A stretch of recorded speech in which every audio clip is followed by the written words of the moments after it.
Mr.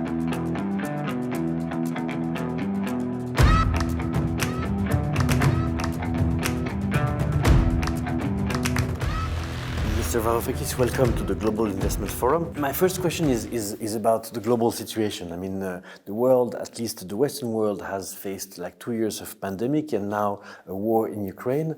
How do you assess the financial situation of our countries in such a context? To begin with, it's important not to start with the pandemic, but to start with 2008, the global financial crisis, which never went away. The pandemic accelerated the same crisis, which was morphing into different forms, but was continuing. And then the war in the Ukraine made things even worse. But it's one crisis, which has been lasting now 13, 14 years.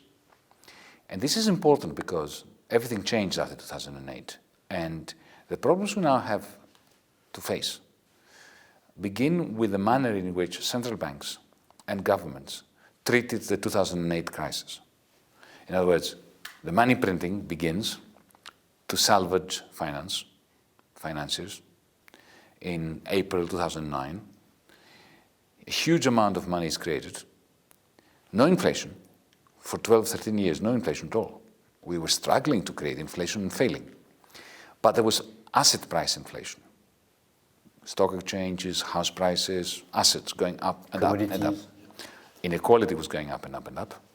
Inequality has the side effect of shrinking investment into real production, because when the many do not have enough, then the financiers are not going to lend money to those who will produce things for the many. And at the same time, this disparity in the supply of money and the demand for money, which is investment funding, was pushing interest rates lower and lower and lower. So you had a situation where the signal that was going around the world of finance, of economics, the negative interest rate, was effectively telling investors, don't invest, because things are not going to be good if the financial markets are predicting a recession or deflation. So instead, they kept buying back their own shares. So this process was creating stagnation. Then the pandemic comes, and what do? They print more money, which they had to do. By that time, they had no other option. Yeah. So that created an even greater increase in the supply of money. The interruption of the supply chains due to the lockdown, we know all about shipping and what happened, at some point starts pushing prices up of goods, so inflation comes in. Energy prices start going up because the LNG tankers were all in the wrong place after the first lockdown. And then Ukraine comes in. And you reach a situation where central banks are damned if they do and they're damned if they don't. They lose control of the situation because they need to increase interest rates to combat inflation. But if they do that, then Italy will go bankrupt. The whole of the developing world will go bankrupt. Greece will go bankrupt. And a lot of companies that were addicted to low interest rates will go bankrupt. So this is where we are. We are paying the price of 13 years of macroeconomic catastrophic management. At the moment, if you are sitting in the White House, you're really happy, really very happy, because Europe no longer has a difference of opinion with you. They do as they're told. Secondly, you sell a lot of weapons. You know, when Olaf Scholz says, I'm going to buy 100 billion euros worth of weapons, where is he going to buy it from? From the United States. Thirdly, you sell a lot of shale gas and LNG from Texas and New Mexico. So your geostrategic position is getting stronger. You solidify NATO. You sell fossil fuels at the expense of the planet, right? And you have a Europe that effectively has bowed to the United States. Is this in the interest of Europe? I don't think so. Is it in the interest of the Ukrainians? I don't think so. Because the continuation of this war, with us simply sending more weapons, is going to turn Ukraine into a new Afghanistan, a cross between Afghanistan and Cyprus, a frozen conflict that continues forever, making Ukraine unviable. It would be good to have a European Union that achieves consensus on how to end the war. We're not doing that. You already see that Macron more or less agrees with what I'm saying. Yeah. He keeps talking about a negotiation with Putin, but he cannot do it because he's not representing Europe. He's only representing France, and France is irrelevant.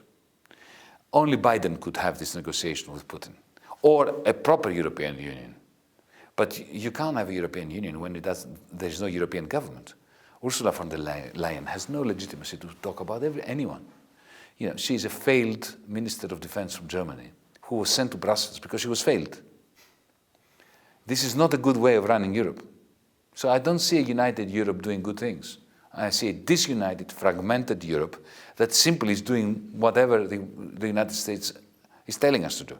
Not in the interest of the United States, not in the interest of Europe, not in the interest of Ukrainians, not in the interest of the people who are going to starve in Africa and in Asia because of fertilizers becoming so expensive and grain not being available. You don't believe in a defeat of Russia? Look, if I could press a button and get rid of Putin, I would press it. I think Putin is a war criminal. But I was saying that in 2001 when Tony Blair and the Americans and the Germans were doing business with Putin. So nobody is going to lecture me about Putin.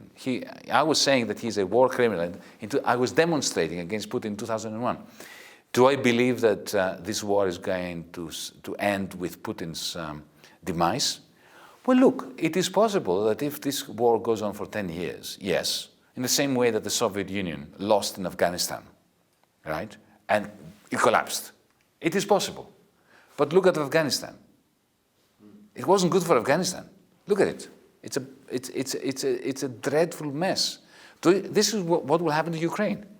Do we want to sacrifice Ukraine to effect a regime change in Moscow? No. Do you know what I want? I want the Russian Democrats to overthrow Putin. I do not want a war, and also the hypocrisy of the West. Think about it. The Americans, the British, they say to the Ukrainians, you go and you defeat Putin. But they're not putting boots on the ground. They're not participating in the war. They're telling the Ukrainians to go and do it.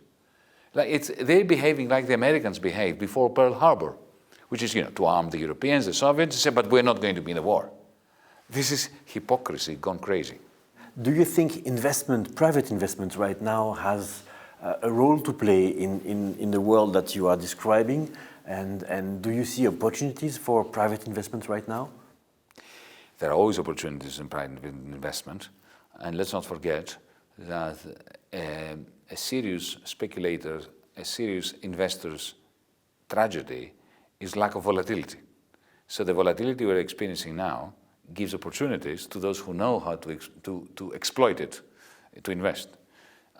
There's no doubt that green energy is going to be good for patient investors, not people who want to speculate. Yeah. But for those who want to put their money in something that is safe, a safe return for the next 10, 15, 20 years, green energy, offshore energy in particular, investing in next generation solar panels and so on, would be a safe bet. Is there a role for private investment? Of course. What cannot happen, however, is the private investment industry cannot create the path on its own. That's why you need government. That's why you need the European Investment Bank, with the European Central Bank, to create the path, to lay the path with public money towards a green energy union, and then there's no doubt that private investment is going to be crowded in. Yes. But private investors require government to show the way. The problem with sustainable finance is that it's not very profitable finance. Because let's face it, finance is not creating wealth. Finance is the lubricant. It's like you have an engine and you have the lubricant. The lubricant is important. But we, over the last 30 years, we've sustained the situation, which is completely unsustainable, of finance having returns of 15-20%, with growth rates of the rest of the capitalist economy being at 1%. Yeah. That's not sustainable. So that kind of sustainable finance is not sustainable. So if Geneva, and Switzerland more generally, is going to turn finance into a sustainable sector, it will have to accept much lower rates of return. We are in this world that has been shaken by the pandemic, of course, the 2008 crisis as well, the pandemic, and now this war in Ukraine that threatens to become a global crisis with food crisis and everything. How do you see the world after that? How do you see the planet after this episode, if there is an end? If you press me to come up with a prognosis, it's not going to be pleasant. So I'm not going to give you a prognosis, because I don't think that when it comes to society, human society, we have the right to predict. We have a duty to say what should happen, what must be done. Yeah. We're not spectators, we are participants. As participants, we have to have a discussion of what we need to do. And what I think we need to do is we need to avert a new Cold War between America and China, which becomes a hot war when it comes to Russia. We need to avert the strengthening of military blocs. I am against the strengthening of NATO.